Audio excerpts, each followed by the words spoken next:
مسیح یسوع کے زندہ جلالی ببرکت نام میں آپ سب کو سلام۔ میرا نام سلومت ہارون ہے اور میں آپ کو ہسٹوریکل تھیولوجی میں خوش آمدید کہتا ہوں۔ تاریخی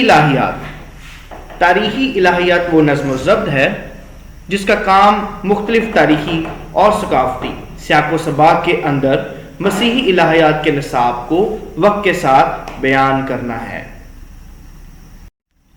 ہسٹوریکل تھیولوجی میں آج ہمارا ٹاپک ہے انبیاء اکبر، دا میجر پروفٹس۔ پرانے عہد نامے کی جو آخری 17 کتابیں ہیں جو کہ 16 نبیوں نے لکھی ہیں، وہ انبیاء کرام کی تصانیف یعنی کہ انبیاء کرام کی کتابیں کہلاتی ہیں۔ اب یہاں پہ ہمیں دو چیزوں کے بارے میں سیکھنا ہے، انبیاء اکبر اور انبیاء اصغر۔ انبیاء اکبر جس کا مطلب ہے بڑے نبی، اور انبیاء اصغر جس کا مطلب ہے چھوٹے نبی۔ اب بڑے اور چھوٹے ہونے سے یہ مراد نہیں ہے کہ وہ نبی جو ہے وہ چھوٹا ہے یا وہ بڑا ہے، بلکہ یہ ان کی کتابوں پر، ان کے صفات پر مبنی یہ بات کی گئی ہے کہ وہ بڑے نبی ہیں اور یہ چھوٹے نبی ہیں، جبکہ درجے یا اہمیت پر بات یہاں پہ نہیں کی گئی۔ انبیاء اکبر کی اگر ہم بات کریں تو سب سے پہلے یہ سایہ نبی، یرمیہ نبی، حزقیل نبی اور دانیل نبی۔ ویسے تو دانیل کی کتاب جو ہے وہ نوشتوں اور صحیفوں کے حصے میں آتی ہے، لیکن اگر ہم نبیوں کی بیس پر اگر بات کریں تو دانیل جو ہے وہ انبیاء اکبر میں یعنی کہ بڑے نبیوں میں شامل ہیں۔ اب ہم یہ جاننے کی کوشش کرتے ہیں کہ نبی یا انبیاء تھے کون۔ نبی وہ شخص ہے جسے بلایا گیا ہو کہ خدا کی طرف سے کلام حاصل کر کے اسے لوگوں تک پہنچائے۔ اب ہر نبی کا اپنا ایک دلچسپ انداز ہوتا تھا جس سے وہ خدا کا کلام جو ہے وہ لوگوں تک پہنچاتا تھا۔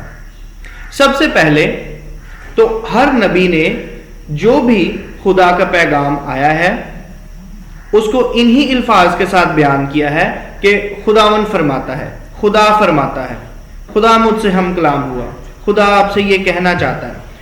نبی کا جو کام ہے وہ خدا کی جو بات ہے، خدا کا میسج آگے لوگوں تک ڈیلیور کرنا ہے۔ اگر ہم بات کریں تو نبیوں کا ایک الگ طریقہ کار، ایک الگ انداز بھی ہوتا تھا جب وہ کوئی بات لوگوں کو بتانے یا سمجھانے والے ہوتے تھے۔ اگر ہم یرمیہ کی ہی بات کریں تو یرمیہ 27 باب اور پہلی سے 11 آیات میں ہمیں ایک واقعہ ملتا ہے جس میں یرمیہ اپنے اوپر جوا پہنتا ہے اور بادشاہ کے پاس جاتا ہے اور اس کو بتاتا ہے کہ بھائی اگر آپ نے نبوکدنضر بادشاہ کی خدمت نہ کی تو اگر آپ نے وہ جوا نبوکدنضر بادشاہ کا اپنی گردن پر نہ پہنا تو جو تو نہیں پہنے گا وہ تلوار سے غارت کیا جائے گا۔ اور اگر ہم حزقیل 4 باب اور اس کی پہلی آیت کو اگر ہم دیکھتے ہیں، حزقیل اس کا 4 باب اور پہلی سے تقریباً 7 آیات تک ہمیں یہ واقعہ ملتا ہے کہ خدا حزقیل کو کہتا ہے کہ تو ایک کروٹ پہ لیٹا رہا، پہلے دائیں کروٹ پہ لیٹ اور پھر بائیں کروٹ پہ لیٹنا۔ جس کی بدولت یا یہ اس چیز کی اس کو مشابہ تھا کہ وہ اسرائیل اور یہودا کی بدکاری کو اپنے اوپر برداشت کرے۔ اسی کے ساتھ ساتھ اگر ہم دیکھتے ہیں کہ ہوزیہ نبی کو بھی خدا نے کہا کہ اپنے لیے ایک بدکار بیوی لے اور اس سے اولاد پیدا کر۔ ہر نبی کا ایک اپنا طریقہ کار ہوتا تھا اپنی نبوت کو یا خدا کی بات کو بیان کرنے کا۔ چونکہ نبوت کے پیغام کا جو سلسلہ تھا وہ تقریباً 760 قبل از مسیح سے شروع ہوا اور تقریباً بھی 445 قبل از مسیح تک چلا۔ اس کے لیے بعض اوقات ان کے پیغامات میں اس لحاظ سے فرق پایا جاتا تھا کہ وہ کس پہلو پر زور دیتے ہیں۔ میں انبیاء کی بات کر رہا ہوں۔ مثال کے طور پر آموس، میکا، صفنیہ وغیرہ اس بات پر زور دیتے ہیں کہ لوگوں کو خدا کے بارے میں اور آپس میں ایک دوسرے کے ساتھ سلوک کے بارے میں اپنے برے رویے بدلنا چاہیے تاکہ وہ اس سزا سے بچ سکے جو ان کے پڑوسی قوموں کو مل رہی ہے. جبکہ یرمیہ، حزقیل اور دوسرے انبیاء نے لوگوں کو آگاہ کیا کہ یروشلم کے لوگوں کو شکست ہوگی اور انہیں بابل کی اسیری میں لے جایا جائے گا. اس کے ساتھ ہی خدا نے وعدہ بھی کیا کہ وہ وقت آئے گا جب خدا کے لوگ اسیری سے رہا کیے جائیں گے اور وہ یروشلم میں واپس آئیں گے. اور پھر اس کے بعد نیا یروشلم ہے اور ہیکل کی تعمیر نو ہے، جو کہ اسیری کے بعد یروشلم کو دوبارہ تعمیر کیا گیا اور ہیکل کو بھی دوبارہ سے تعمیر کیا گیا. اور ان کے جو وہ نبی ہیں جیسا کہ حجی نبی، زکریا نبی، ملاکی نبی، ان نبیوں نے اس بات کی نبوت کی کہ ہیکل کو تعمیر بھی کیا جائے گا دوبارہ سے اور یروشلم کی بحالی بھی ہوگی. اگر ہم انبیاء کرام کے دور کی بات کرتے ہیں تو 1060 سے تقریباً یہ شروع ہوتا ہے اور تقریباً 445 کاف میم یعنی کہ قبل از مسیح تک چلتا ہے، اور آخری جو نبوت کی کتاب ہے وہ ملاکی ہے. اور یہ جو وقت ہے یہ لفظی اور تحریری نبوت دونوں کا ہے. اگر ہم بات کرتے ہیں 1060 کاف میم کی تو اس دور میں سیمول نبی جو تھا وہ آخری قاضی تھا بنی اسرائیل کا، اور پھر اس کے بعد سیمول نبی نے بنیامینی ساؤل کو چنا. خدا نے سیمول سے کہا کہ ساؤل کو مسح کر کہ وہ اسرائیل کا بادشاہ بنے، اور وہاں سے نبوت کا آغاز شروع ہوا ہے. ویسے اس سے پہلے بھی بہت سے انبیاء آتے رہے ہیں بنی اسرائیل میں، لیکن لفظی اور تحریری جو نبوت ہے اس کا آغاز اس دور میں ہوا ہے. اگر ہم صرف تحریری نبوت کی بات کریں تو تقریباً 760 سے کاف میم سے لے کر 445 کاف میم تک یہ دور ہے جس میں صرف کتابیں لکھی گئی مختلف انبیاء کرام نے. ہمیں یہاں سے پتہ چلتا ہے کہ انبیاء کرام کا دور نبوت کیا تھا. میرا ایک ٹاپک تھا سلطنت بنی اسرائیل اور انبیاء کرام. یہ پی ڈی ایف وہاں سے یہ لگائی گئی ہے. اگر آپ اس لیکچر کے ساتھ اس پی ڈی ایف کو رکھتے ہیں تو یہ آپ کو زیادہ سمجھ میں آئے گی.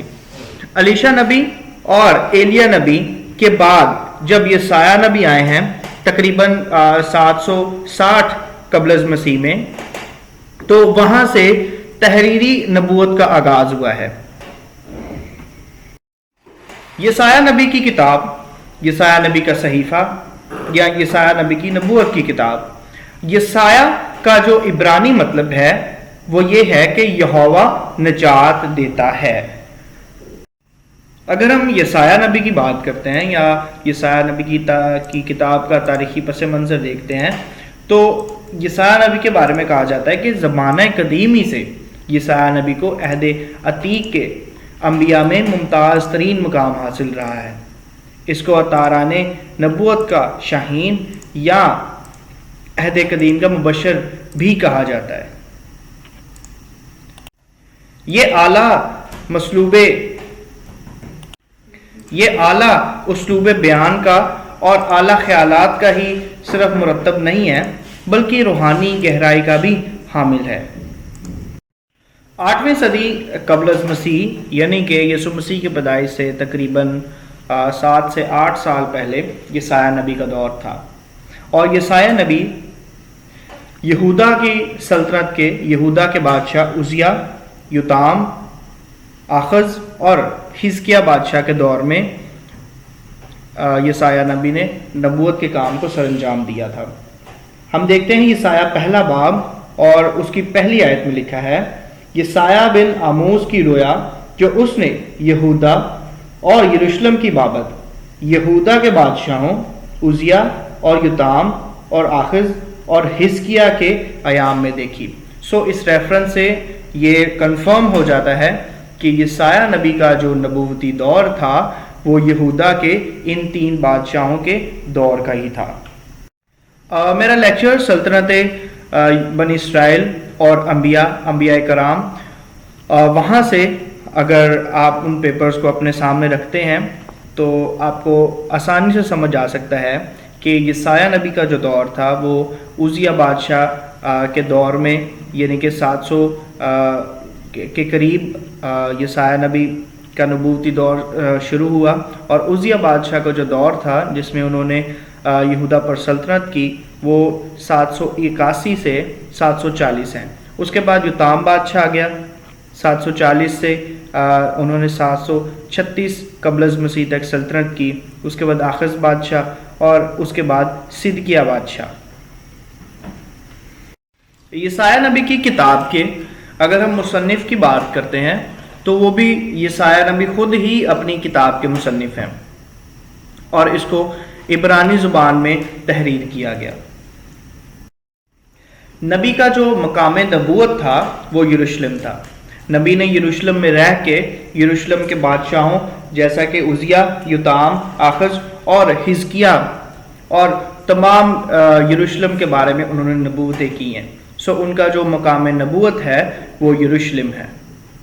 یسایہ نبی کی کتاب کا جو ایک مرکزی جو عنوان ہے یا اس کی جو مرکزی تعلیم ہے وہ یہ ہے دکھ اور مصیبت میں امید۔ بہت سے بادشاہ یہودا اور یروشلم کے اندر انہوں نے نبات کے بیٹے یربام کی راہ اختیار کی، خدا کے آگے بدی کی، انہوں نے بت پرستی کی، اور خدا کی نظر میں انہوں نے وہ گناہ گار ہو گئے اور انہوں نے گناہ کیا۔ خدا جو ہے یسایہ نبی کی بدولت ان کو یہ نبوت کرنا چاہتا ہے، ان کو بتانا چاہتا ہے کہ اگر تم لوگوں نے اپنی روشوں سے باز نہیں آئے تو میں تمہیں دکھ اور مصیبت میں ڈالوں گا، اور اسی کے ساتھ ساتھ وہ ان کو ایک امید بھی دیتا ہے کہ میں ان سے باہر بھی نکال لاؤں گا۔ یسایہ کی کتاب میں ہمیں درج ذیل اہم واقعات نظر آتے ہیں۔ یسایہ کی کتاب اگر اس کو ہم 3 حصوں میں تقسیم کریں تو پہلا حصہ جو ہے وہ اسیری سے پہلے کا حصہ ہے،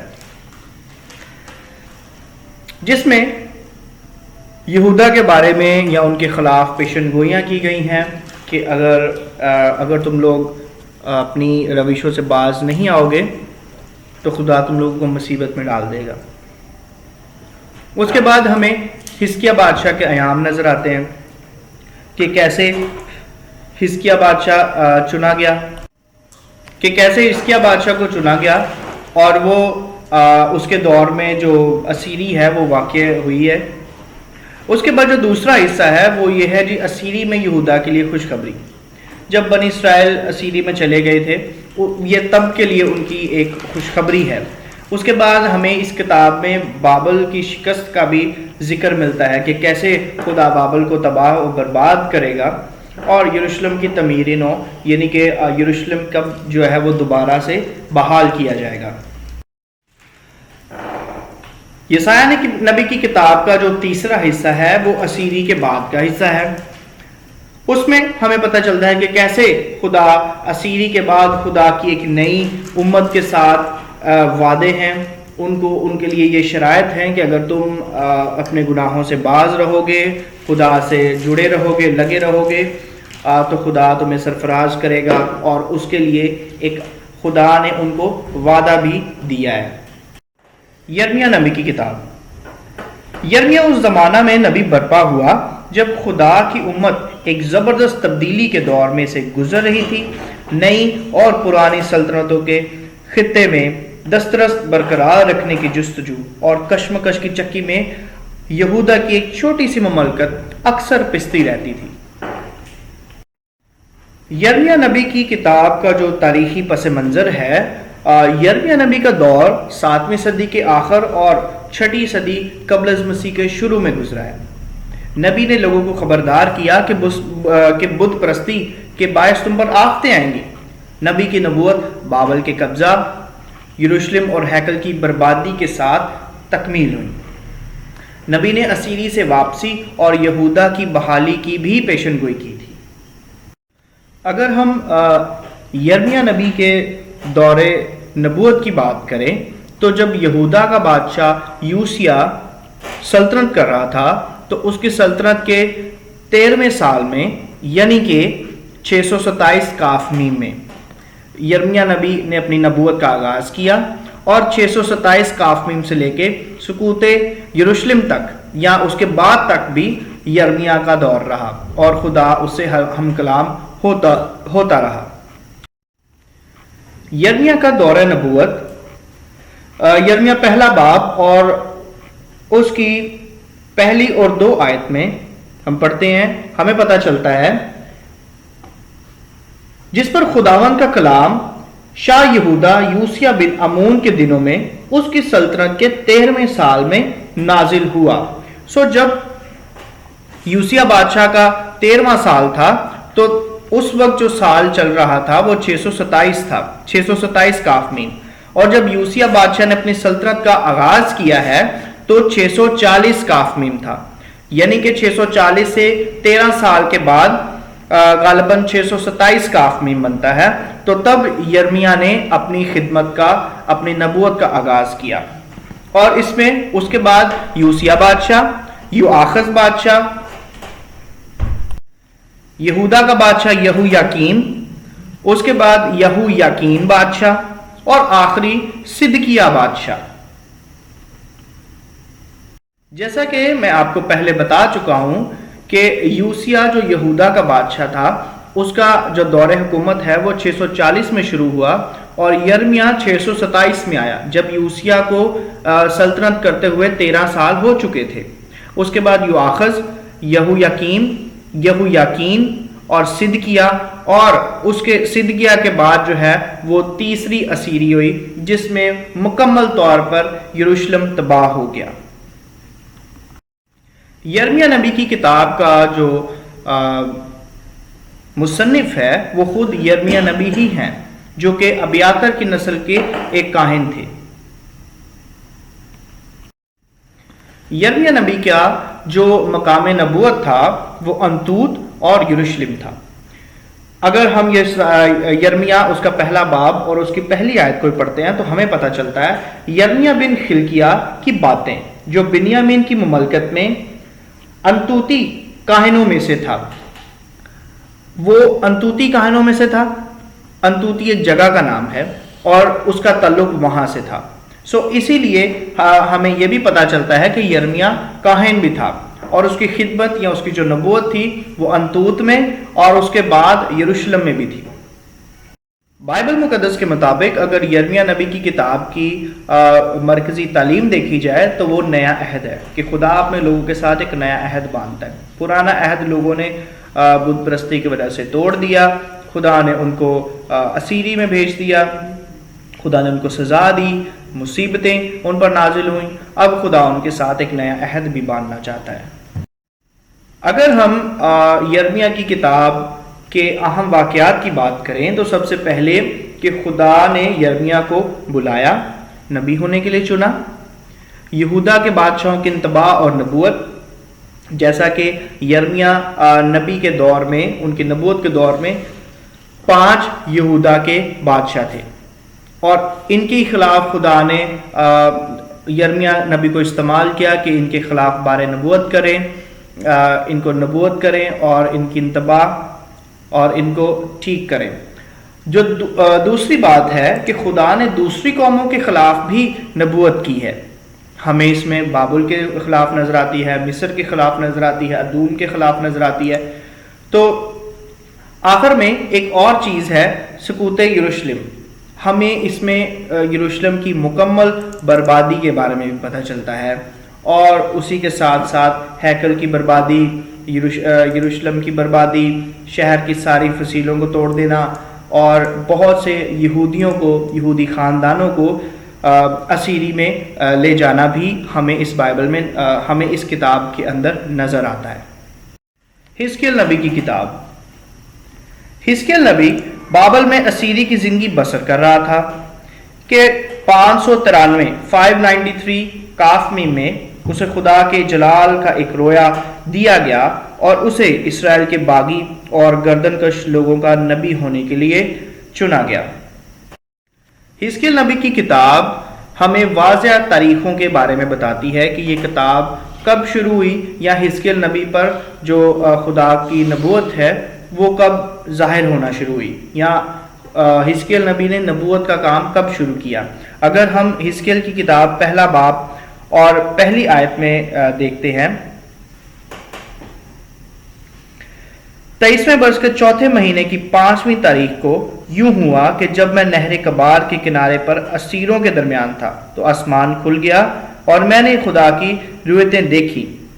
اس مہینے کی 5ویں کو یہویکین بادشاہ کی اسیری کے 5ویں برس میں، یعنی کہ یہ تب کا واقعہ ہے جب حزقیل پہلی اسیری کے بعد اسیری میں جا چکا تھا، اور اس وقت جب خدا نے حزقیل سے بات کی ہے، حزقیل بابل میں اسیروں کے درمیان میں موجود تھا، اور جو واقعہ یا جو جگہ حزقیل کی کتاب میں بتائی گئی ہے وہ نہر کبار کے کنارے پر بتائی گئی ہے، اور نہر کبار جو ہے یہ بابل میں واقع ہے، جو دریائے فرات سے ایک نہر نکلتی ہے، اور یہ جو نہر کبار ہے یہ بابل کے جنوب مشرق میں ایک شہر ہے نپور، اس کے قریب یہ نہر ہے۔ بہت ساری کتابیں ہمیں خود ہمیں جغرافیکل ایریا بھی بتاتی ہیں اور ہمیں ٹائم بھی بتاتی ہیں۔ ان تاریخوں کے مطابق جو حزقیل نے نبوت کا کام شروع کیا وہ 593 کافمی میں اس نے یہ کام شروع کیا۔ 598 کاف میم کی اسیری کے دوران، جو کہ دوسری اسیری تھی، اس میں بہت سارے یہودی خاندان یروشلم شہر کو چھوڑ کر بابل میں پناہ اختیار کر رہے تھے، یا انہوں نے پناہ اختیار کی ہوئی تھی۔ انہی کے اندر، انہی میں حزقیل نبی بھی موجود تھا۔ اور اگر ہم دیکھتے ہیں کہ 598 میں دوسری اسیری ہوئی ہے، اس اسیری کی بات یہاں پہ ہی ہو رہی ہے حزقیل پہلا باب اور اس کی 2 آیت میں، کہ اسی مہینے کی 5ویں کو یہویکین بادشاہ کی اسیری کے 5ویں برس۔ اگر ہم دیکھتے ہیں 598 میں سے اگر ہم 5 سال مائنس کرتے ہیں تو تقریباً 593 ہی بنتا ہے۔ یہ کتاب ہمیں اپنا ایگزیکٹ ٹائم بھی بتا رہی ہے کہ خدا نے کب حزقیل نبی سے کلام کیا اور اس نے نبوت کب شروع کی۔ اس کتاب کا کچھ پس منظر کچھ یوں ہے کہ جب شاہ بابل نے یہویکین بادشاہ کے، جب 598 کافمی میں یہویکین بادشاہ کو اسیر کیا گیا تو اس کی جگہ پر یہویکین بادشاہ کے ہی چچا، جس کا پہلا نام متیا تھا اور بعد میں اس کا نام تبدیل کر کے صدقیہ رکھا اور اسے یہودا کا بادشاہ بنا دیا۔ صدقیہ نے پہلے تو بابل کے ساتھ وفاداری کی، مگر بعد میں وہ نبوکد نظر کے خلاف ہو گیا، اس نے بغاوت کا اعلان کر دیا۔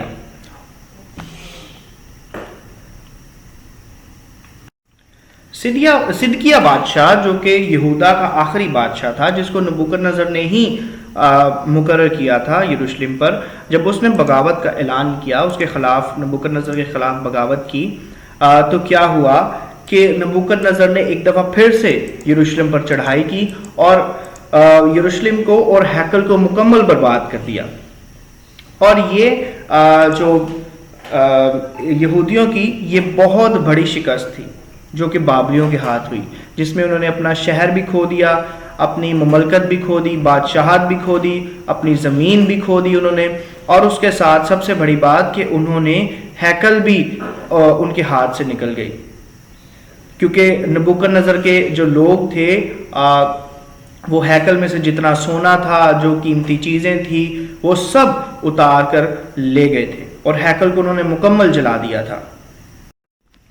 جب حزقیل نبی نے اپنے نبوت کا دور نبوت کا آغاز کیا ہے تو انہوں نے یوسیہ بادشاہ سے آغاز کیا ہے، انہوں نے یواخذ بادشاہ کو بھی اپنی زندگی میں دیکھا ہے، یہویکیم کو بھی اور یہویکین کو بھی۔ آخری یہ جو بادشاہ صدقیہ بادشاہ ہے، یہ حزقیل نبی تب بابل میں تھے اور صدقیہ بادشاہ ادھر یروشلم میں تھا، اور حزقیل جب اسیری میں تھا تو 33 باب اور اس کی 21 آیت میں، تو یہاں ہم پڑھتے ہیں حزقیل اس کا 33 باب اور اس کی 21 آیت میں یوں لکھا ہے کہ ہماری اسیری کے 12ویں برس کے 10ویں مہینے کی 5ویں تاریخ کو یوں ہوا کہ ایک شخص جو یروشلم سے بھاگ نکلا تھا میرے پاس آیا اور کہنے لگا کہ شہر جو ہے وہ برباد ہو گیا ہے اس کی فصیلیں ٹوٹ گئی ہیں، ہیکل بھی تباہ ہو گئی ہے۔ اب اگر ہم دیکھیں تو اس کی حزقیل کی جو اسیری ہے وہ ہوئی ہے 598 میں، ٹھیک ہے، اور اگر ہم اس میں سے 12 یعنی کہ مائنس کرتے ہیں تو ہمارے پاس آتا ہے 586۔ تو صدقیہ بادشاہ کا تب یروشلم میں دور چل رہا تھا، اور اس دور میں جب 586 تھا تب حزقیل جو ہے وہ بابل میں ہے اور صدقیہ یہاں پہ ہے 586 میں۔ تو آخری جو اسیری ہے، جو آخری بابل کا حملہ ہے وہ 586 میں ہوا۔ یہ جو 12 سال جو کہ حزقیل 33 باب اور اس کی 21 آیت میں ہمیں 12 سال لکھا ہوا ہے کہ ہماری اسیری کے 12ویں سال میں، یہی ہے کہ اس کی جو اسیری ہے وہ 598 میں ہوئی ہے، اور اس کے 12ویں سال میں 586 میں جو ہے یروشلم کی مکمل طور پر بربادی ہو چکی ہے۔ حزقیل نبی کا جو مقام نبوت ہے وہ بابل ہے۔ بابل میں رہتے ہوئے ہی حزقیل نبی نے خدا کے کلام کو لوگوں تک پہنچایا، اپنی نبوت کا جو دور ہے وہ مکمل کیا۔ حزقیل کی کتاب کا جو مصنف ہے وہ حزقیل کاہن ہی خود ہے، اور یہ جو تصانیف ہے یہ عبرانی زبان کی ہے۔ عبرانی زبان میں اس پوری کتاب کو لکھا گیا، اور لکھنے والا جو ہے وہ حزقیل کاہن، یعنی کہ حزقیل خود ہی اس بات کو یا اس پوری کتاب کو لکھ رہا ہے۔ حزقیل کی کتاب کے جو اہم واقعات ہیں ہمیں ملتے ہیں۔ حزقیل کی بلاہٹ ہے، حزقیل کو کیسے خدا نے اپنے لیے چنا، ہمیں پہلے باب سے 24 باب تک یہ چیزیں نظر آتی ہیں۔ اس کے بعد یہودا اور یروشلم پر خدا نے سزاؤں کا حکم دیا، یہ ہمیں 25 سے تقریباً 32 باب تک ہمیں یہ چیزیں ملتی ہیں۔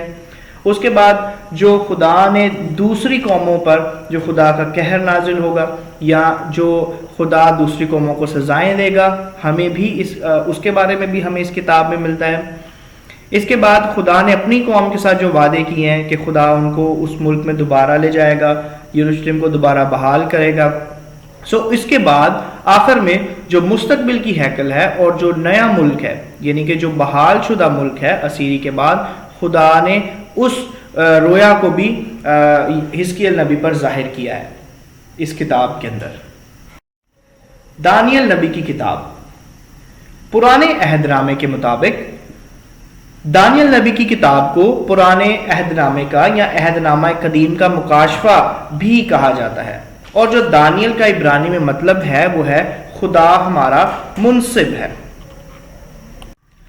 دانیل کی کتاب کا جو پیغام ہے، دانیل کی کتاب کا پیغام مصائب اور عذارثانی کے زمانہ میں خدا کے وفادار لوگوں کے لیے کیا امید عطا کرتا ہے، کہ خدا اپنے لوگوں کو عذارثانی میں، مصائب میں کیا امید دیتا ہے، یہ کتاب ہمیں یہ بتاتی ہے۔ عبرانی نوشتوں میں دانیل کی کتاب اس حصہ میں شامل ہے جسے صحیفے یا نوشتے کہتے ہیں۔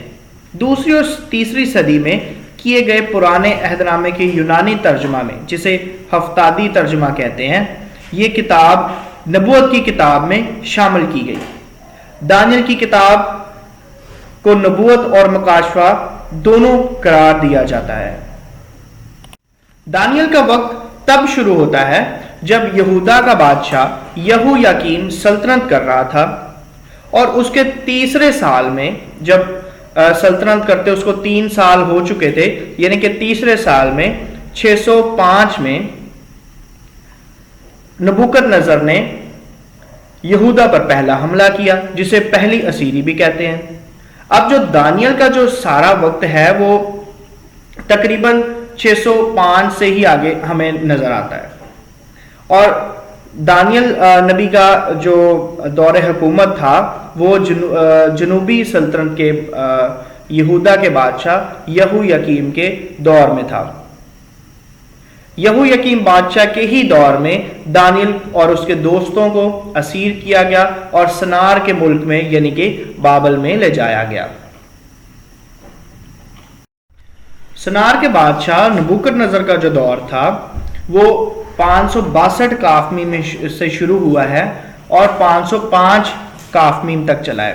نبوکد نظر سے پہلے اس کا باپ نبو پلیزر جو ہے وہ بابل کا بادشاہ تھا، اور جو دانیل کا جو نبوتی وقت ہے وہ 606 سے شروع ہوا ہے اور 538 تک گیا ہے، 538 کاف میں تک۔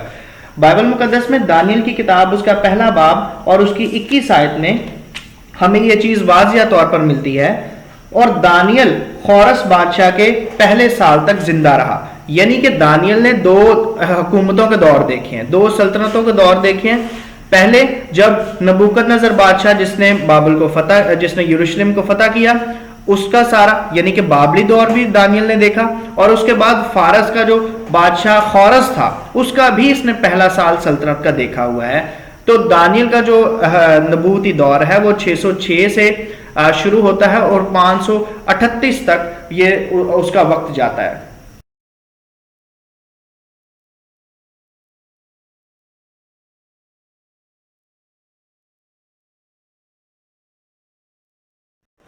اب دانیل نبی جب اسیر کیا گیا ہے تب پہلی اسیری ہوئی تھی جو کہ 605 میں ہوئی تھی، جب یہو یقیم بادشاہ تھا، اور اس کے ساتھ دانیل اور اس کے دوستوں کو اسیر کیا گیا اور بہت سارے اور یہودی لوگوں کو اسیر کیا گیا۔ اس کے بعد جب سارا بابلی دور گزرا ہے، اس کے بعد فارسیوں کا دور آیا ہے۔ شاید فارس نے بابل کو 539 میں فتح کیا تھا، اور دانیل کا جو دور ہے وہ 538 کا ہے، یعنی کہ اس نے فارسی حکومت کا بھی 1 سال اس نے اپنی زندگی میں دیکھا ہوا ہے۔ اب دانیل نبی کی جو کتاب ہے یا جو دانیل کا صحیفہ ہے، اگر اس کے مصنف کی بات کریں تو اس کے لیے 2 خیالات ہیں۔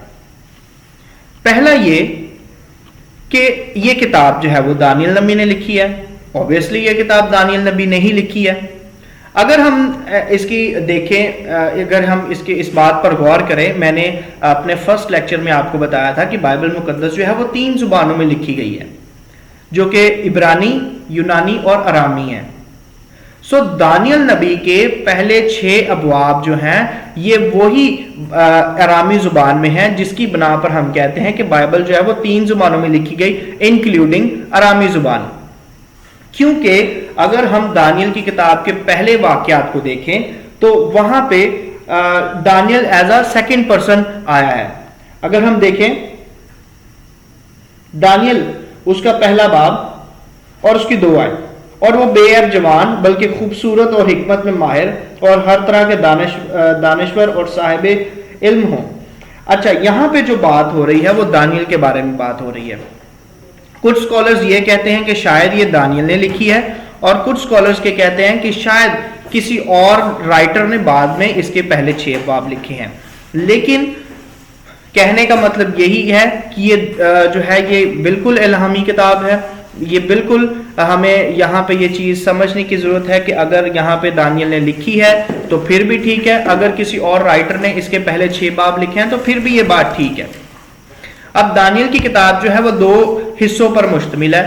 پہلے جو 6 ابواب ہیں وہ ہمیں دانیل اور اس کے دوستوں کے ساتھ پیش آنے والے جتنے بھی واقعات ہیں بابل کے اندر ہمیں وہ ملتے ہیں۔ اس کے بعد 7 سے 12 تک یہ مکاشفاتی تحریر ہے۔